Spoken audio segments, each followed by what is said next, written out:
Tonight, as your head sinks into the pillow, you are not merely closing a day.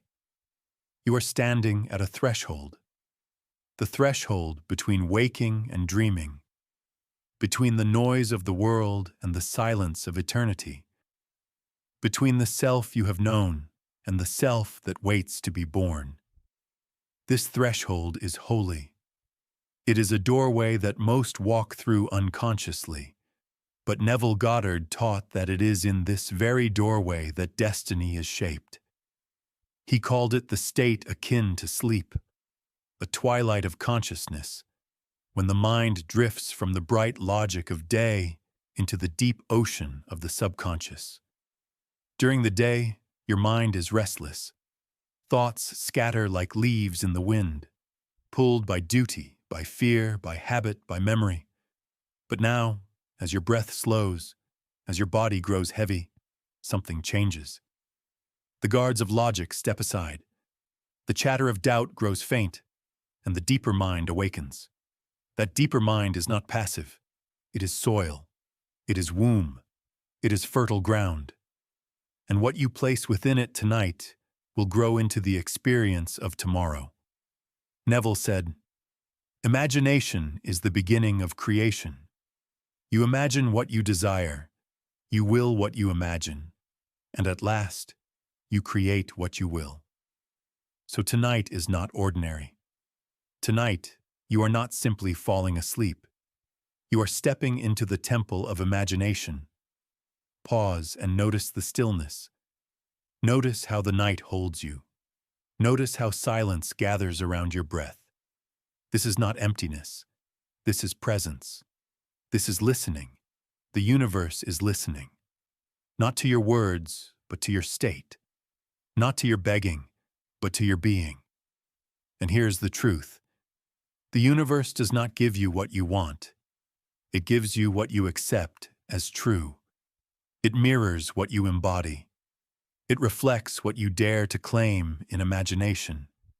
You have been taught, perhaps, that prayer is pleading, that asking is hoping, that fulfillment is distant, uncertain.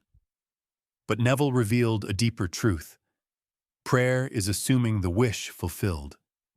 Prayer is slipping into the feeling of already having what you desire. He said, "Dare to believe in the reality of your assumption and watch the world play its part relative to its fulfillment." So let us begin. You are at the threshold now. Feel the pillow beneath your head as if it were an altar stone. Feel the blanket covering you as if it were the robe of initiation. The room you lie in is no longer an ordinary room. It is a temple, a sanctuary, a holy space where creation is set in motion. And the question is not, will the universe hear me? The question is, what seed will I dare to plant in this sacred darkness? Imagine the night sky above you, scattered with stars. Each star is a possibility, a reality waiting to be chosen. You cannot take them all. You cannot hold everything at once. Tonight, you will choose one. One star, one seed, one image of desire. What will it be? Will it be love, warmth, closeness, the gentle weight of another hand in yours? Will it be abundance, the joy of provision, the freedom of more than enough? Will it be healing, the sweet release of wholeness, the ease of a body unburdened? Will it be peace, the silence of a heart finally at rest? Whatever it is, let it rise now. Not as a wish, but as a knowing. Not as a fantasy, but as a seed that is already alive within you. Neville said, "Change your conception of yourself, and you will automatically change the world in which you live." Do not try to change people. They are only messengers telling you who you are. So do not look outside. Do not wait for signs in the distance. The only sign you need tonight is the feeling within you. The only prayer is assumption. The only temple is imagination. And as you breathe, let this truth echo in you. The universe is a mirror. Sleep is the doorway. Imagination is the key. You are not a beggar knocking at the gates of heaven. You are the dreamer stepping into your own kingdom, and the kingdom is within. Close your eyes now, and let the darkness behind them be a canvas. Let it open like a vast field, and into this field you will soon place your seed, but not yet. For first, you must honor the silence. You must feel the holiness of this moment.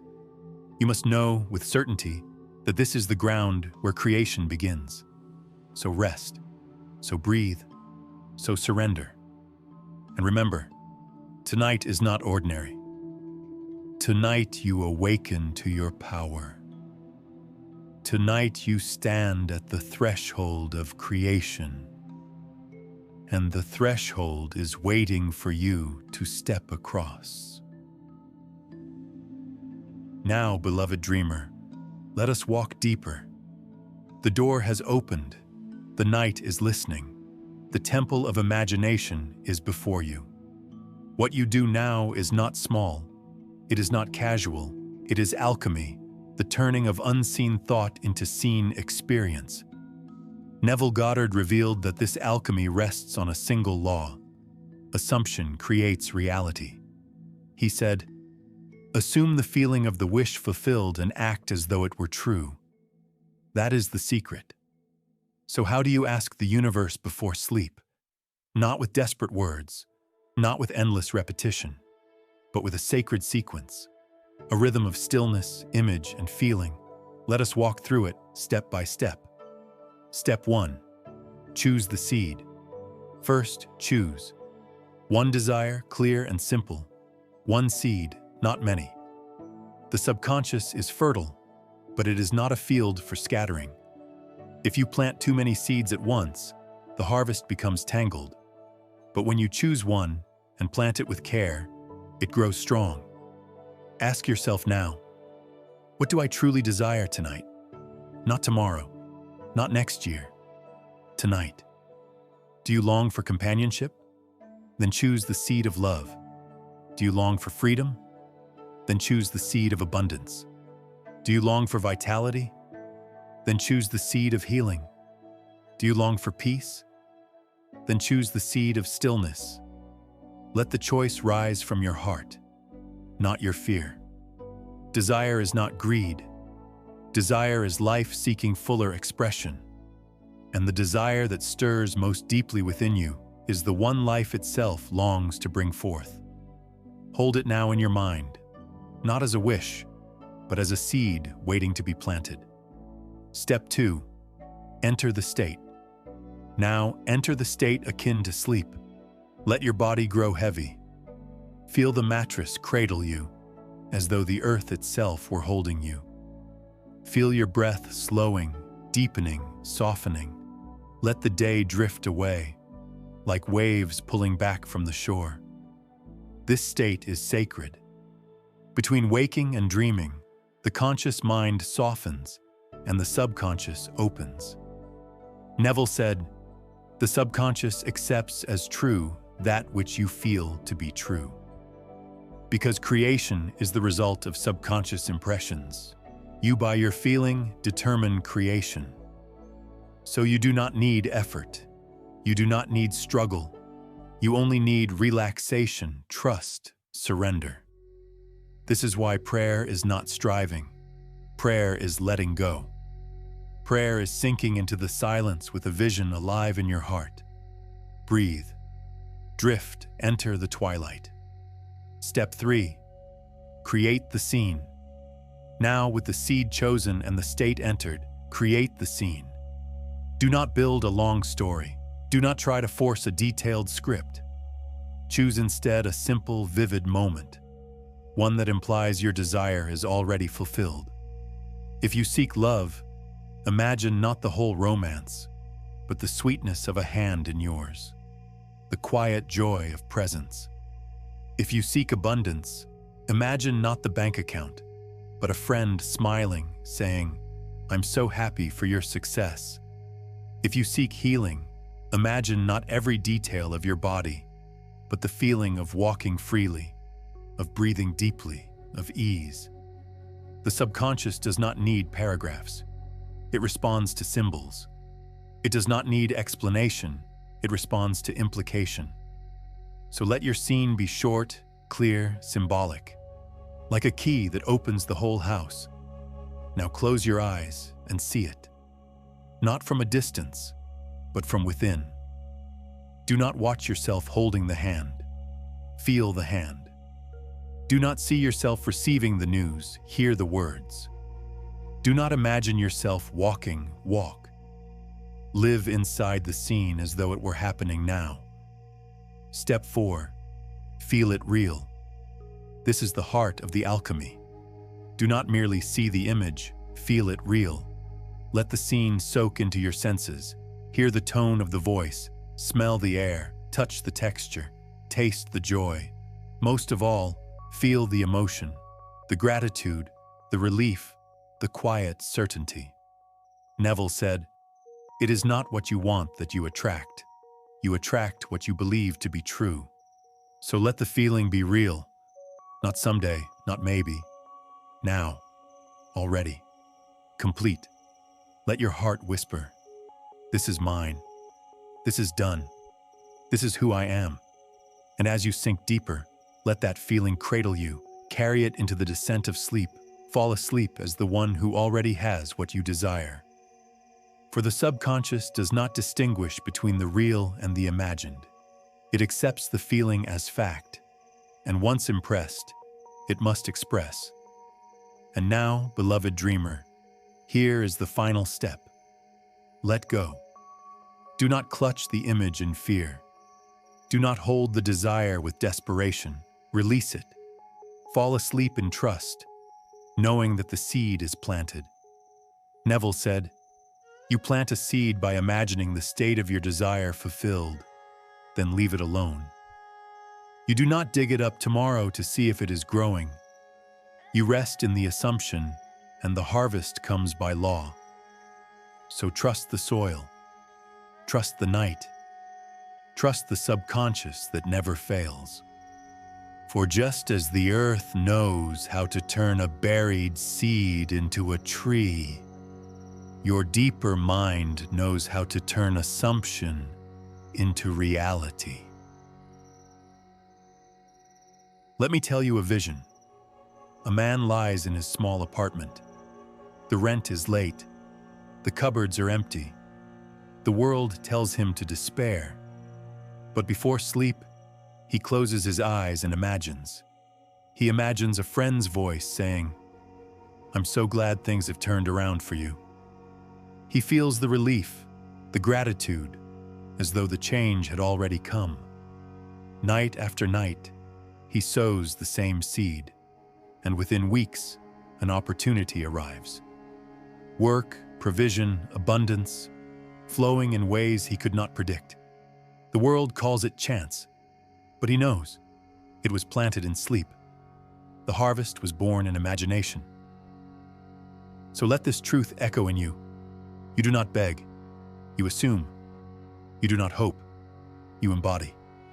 You do not ask with words, you ask with being. Tonight, your prayer is not spoken, it is lived. Your bed is the altar. Your body is the offering. Your imagination is the flame. And what you dare to feel as real before sleep, the universe must mirror in the light of day. And now, beloved dreamer, the ritual is almost complete. You have chosen the seed. You have entered the state. You have planted the scene in imagination. You have felt it real. What remains is the initiation. For tonight is not merely about desire. It is about identity. It is not about getting. It is about becoming. Neville Goddard said, "You are already that which you want to be, and your refusal to believe it is the only reason you do not see it." So hear me. You are not a seeker standing outside the gate.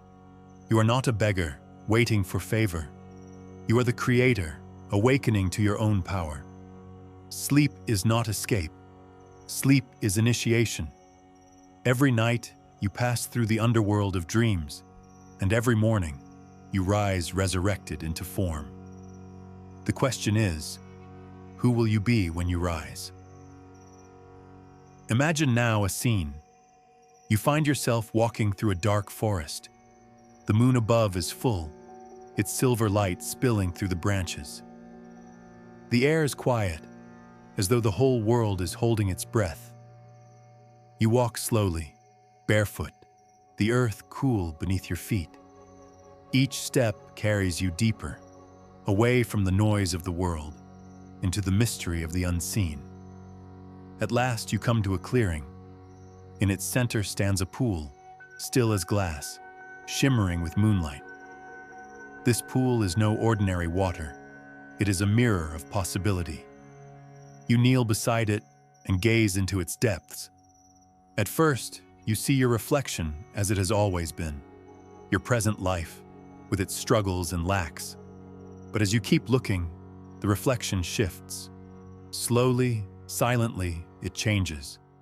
Now you see yourself as you long to be, radiant, whole, free, loved, abundant, every desire fulfilled, every burden lifted.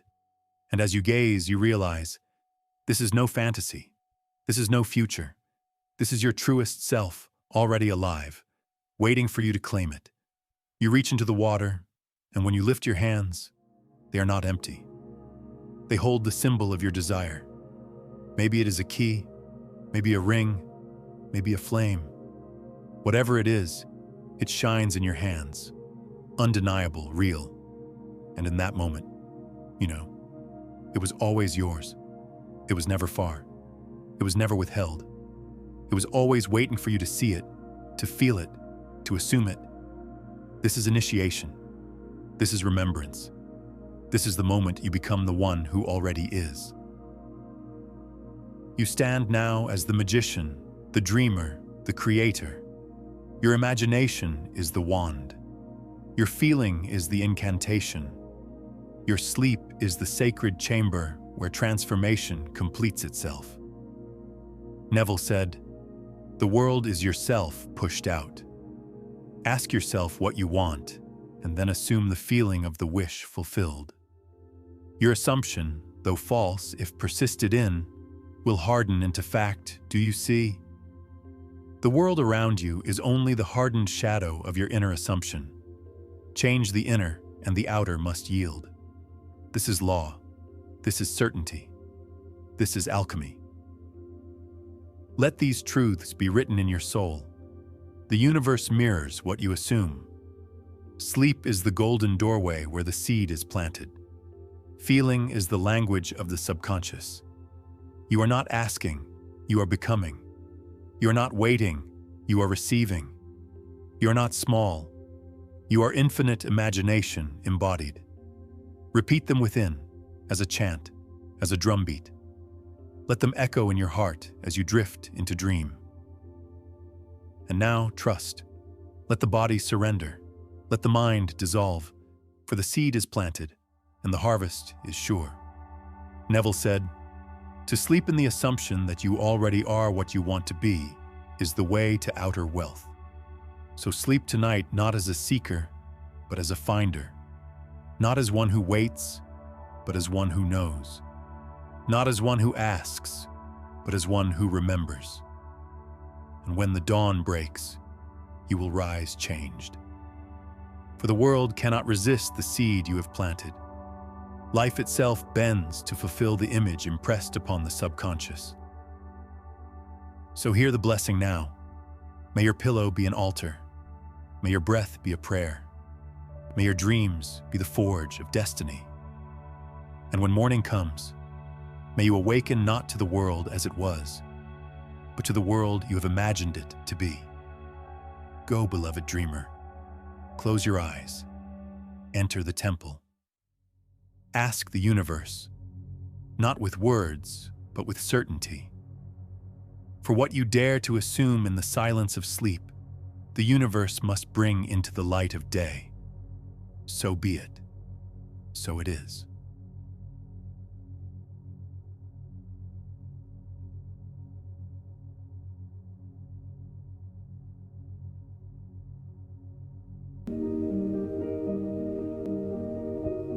The only way to find out what you should be doing, it's like who you are, is to activate your life force. Because your life force is the only part of you that actually is capable of guiding you when you're lost. They told you once that life is lost only in death, that your energy disappears only when the body collapses, when the heart stills, when the final breath drifts into the night. But that, my friend, is a lie. The truth is far more terrifying and far more intimate.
Until he collapsed in the dust. That man was me. That man is you. Remember? To deny your truth is to bleed your soul, seal the crack. Speak, even trembling. Drink from your own jug.